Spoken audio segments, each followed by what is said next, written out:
Hello everyone, welcome to our channel Tara Tutorials. In this video, I am going to explain you about Google Pixel 6a.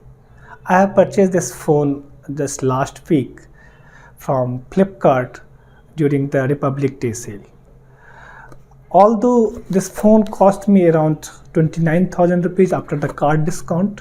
So in this video, we will try to dig out whether at this price segment whether this phone is worth buying or not, especially when you see that in 2023 there are lots of good phone which is about to arrive in India from the different brands. Then whether this phone gives the competition to the other phones or not, that we are going to see in this video. Friends, if you are new to this channel, then please subscribe this channel and like this video if you find the content worthy.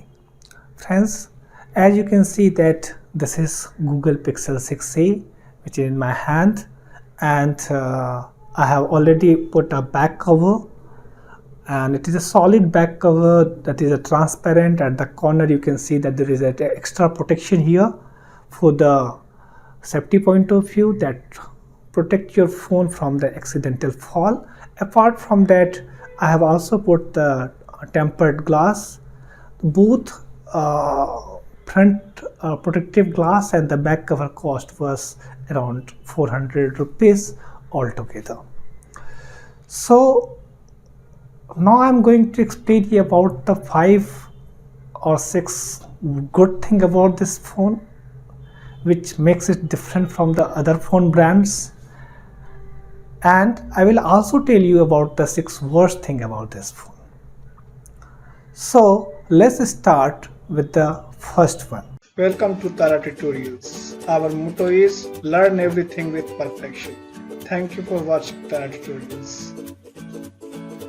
The best thing about this phone is the build quality. Since this phone size is only 6.1 inch, so it is very easy to hold. When you hold this phone, it feels like premium, though it has the only plastic cover at the back and rest of the part it is a metal body, so it has a solid grip as well as the solid hold of this phone. When you put the covers and protected glass, it feels a little bit heavy, but once you are used to it, it will not make much difference. The next thing about this phone is what I said, that since it is only 6.1 inch phone, so comparatively if you compare it from the other brands where the size is minimum at least 6.5 to 6.7 inch, so with a single hand you can use this phone. The person having the short finger also can use this phone, and additionally this phone gives you a feature called one-handed operation, which is quite fantastic. I will show you here. As you can see, I have there is an icon here. Once I press this, now I can use the phone like this way independently. You can see that. So with one finger I can use this phone. So that is the good thing about this phone. Apart from that, if you see that this phone also comes with the IP67 certification, it means that it will protect you from the water, and that is another good thing about this phone. So obviously dust, water and other things. The next thing, the second good thing about this phone is software interface. This phone comes with Android 13 pre-installed, and Google promises you to give you next 4 major Android update, and up to 5 years you get the security updates. It means that your phone will remain fresh and worthy for the next 5 years. So here if you compare it with the other brands like Oppo or the OnePlus or the Samsung, you won't get major Android update up to 3 years or 4 years. Maximum you get 2 major Android updates. So that makes this phone different from the other brands. Other part of the software interface is that it has huge feature which has been given in this phone, about 40 special feature given in this phone, which makes it different. The fourth feature about this phone is its display. It has 6.1 inch of AMOLED display, but the display is very vibrant. When you see any multimedia content, you will feel the difference. Okay, so that is the fourth good thing about this phone. The fifth and the very beautiful thing and the whatever iconic thing about this phone is its camera. Its rear camera is amazing at this price point. You can compare the camera of this phone with the Apple phones. Though it has only 12 megapixel of rear camera with OIS, that is optical image stabilization. So, and it has the processor, using the processor, it has the tensor processor. So they have managed the camera stuff in such a way that you get the fantastic clicks from this phone. So that is the best part of this phone. As far as the front camera is concerned, it is just average. Fine, but the back camera is amazing. So for the person who loves to take pictures, for them it is an amazing phone. You can go for it blindly. Now the last thing about this phone is the brand value. At the cost of 30,000 rupees, you get the brand value of Google. So in that sense, if I compare with the other brands, I see only one brand, that is Samsung, where its competitor is S21. But S21 is little older of this phone, and you won't get that much software, the promises for the software update what you get here in Google. So here you will experience any major Android coming, Android 14, 15, you will experience it first. They will get it later. So that is the all 6 good things which I have observed in last 10 days about this phone, which makes it different, and that is my honest opinion about this phone. Now in the next section, I will explain you the 6 worst thing about this phone. So if you are planning to buy this phone, you must watch this, so that if you are okay with this 6 worst thing, then you can consider buying this phone. Else you can look for the other option. At the last of the video, I will also tell you what are the other competitors of this phone in this price bracket of 25,000 rupees to 35,000 rupees. And I will also tell you that its successor, that is a Pixel 7 or 7 Pro, or whether you should upgrade it or not. Well, so now I will tell you the first worst thing about this phone, that is this phone doesn't have face lock. Maybe as I have seen in the reports that the tensor processor is not compatible with this face lock feature. It causes some heating issues. That's why they have not provided this. So at the cost of 30,000 rupees, you are not going to get the face lock feature, which is very essential these days. Even most of the people also complain that its fingerprint is not so fast, but I have not faced such issues till today. Now the second worst thing about this phone is that you won't get charger with this phone.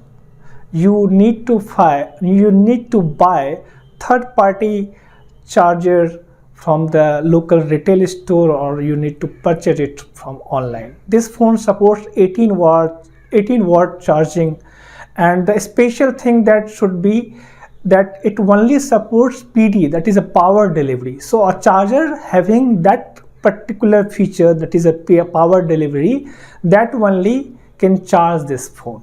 So you need to purchase a special charger. The price of the charger varies from say 400 rupees to 4,000 rupees. So it's up to you uh, which brand you want to purchase.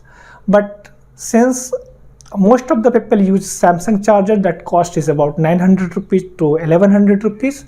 I'm using ERD charger and it cost me about 500 rupees. It is a 20-watt power delivery charger, and it charged my phone from 0 to 100% in around 1.5 hours to 2 hours. So that is my personal opinions, that if you don't want to go for the hi-fi charger, then you can go for the charger which cost you around 500 or 600 rupees. The next thing that this phone supports 5G, and India, in most of the places you find that now there is a 5G reach, but this phone still doesn't get software support for the 5G. Though Google has given assurance that in the first quarter of 2023, Google Pixel 6 is going to get 5G support. So finger crossed, let's hope for the best. Next one is this phone charging is comparatively slow if you compare it with other brands like OnePlus or the iQOO or the Redmi. They all promises you to charge your 5000 mAh of battery. They promise you to charge it within 30 to 40 minutes, whereas here you need to waste around 1.5 hours to 2 hours to charge the phone. So that is the another bad thing which I have observed about this phone. Now next one is that it has only 60 Hz refresh rate. So if you are using the phone of other brands where you used to see the 120 Hz or 90 Hz or 144 Hz display, so you will find that little bit you will find the difference, that is the refresh rate is a little slow. Okay, though there is no lagging in this phone, but if you compare with them, then yes, it's a little bit slow. The fifth bad thing about this phone, that in India still there are no good numbers of service centers available. So if you are staying in a metro city, for you there is no issue, but if you are staying in a semi-urban or rural areas, and if you are using this phone, then if something goes wrong with this phone, then getting the things done is really difficult. The last worst thing about this phone is from the ergonomics point of view. In most of the phone, you will see that the power button or say volume button is little bit on the lower part of the phone. So here if you touch, so it will go to the volume button. Power button is much above than the volume button. So if you are using other brands and accidentally you have switched to Google Pixel 6a, then for the few days you will find it difficult. Whenever you will try to use the power button, your hand will go to the volume button. So that is the negative thing which I have found about this phone. So my question is, after you have already seen that I have explained you the 6 good things and 6 bad things about this phone, whether this phone is worth buying in 2023 or not. Of course, yes. If you are a student, if you are a professional, if you are not a gamer, if you don't play a game much on phone, you are limited to the multimedia content you are using for the official purpose and all the other stuffs, then this phone should be the first choice. But yes, if you are a gamer, then you have to find out another option. Now, what are the other competitors of this phone? So you can consider buying OnePlus Nord 2T at this price point. Other phone is Samsung S21. The third number phone is iQOO Neo 6 or iQOO 9 SE. So these are the four phones you can consider in this price bracket of 25,000 rupees to 35,000 rupees. Now, as far as the Google Pixel 7 is concerned, they also use the tensor processor. So you will not get much difference in terms of what you say processing capability, but yes, you can get the better worthy camera there. So switching from Google Pixel 6a to 7 will not be worthy, but yes, if you are willing to pay about 20,000 rupees extra, then you can consider buying it. I hope you find this video useful. If you like this video, then please hit the like button and don't forget to subscribe our channel before leaving this video. See you in the next video with lots of good tweaks and tricks of Google Pixel 6 in coming days. Till then,